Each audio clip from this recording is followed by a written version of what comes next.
Bro ఇప్పుడే చూసా Bollywood bomb లగాదెంగే లాగా ఉంది. మామూలుగా అయితే ఒక ర్యాంపు. ఎన్టీఆర్ యాక్టింగ్ మామూలుగానే ర్యాంపు.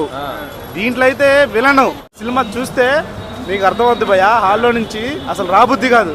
ఈ సినిమాతో ఒక రేంజ్కి వెళ్ళిపోతాడు. తర్వాత మామూలు ఒక్కో సీన్ అయితే గూస్ బంప్స్ అలా టక్కలు లేస్తున్నాయి. ఒక్కో సీన్ ఒక్కో విధంగా ఉంది, ఒక వేరియేషన్.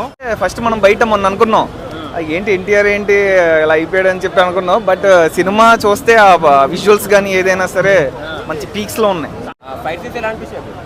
ఫైట్ సీన్స్ అయితే పీక్స్ ఇంకా మనం చూసుకోకర్లేదు.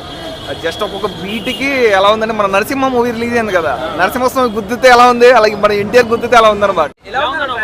సూపర్ అన్న సూపర్. ఇట్లా చాలా బాగా అనిపించింది. మనకి ఎక్స్పెక్టేషన్ రీచ్ అయింది. ఆ ఎమోషన్స్ కానీ ఆ కంట్లో మొత్తం టీయర్స్ కానీ బాగా అనిపించింది. సూపర్ అనిపించింది మాకు.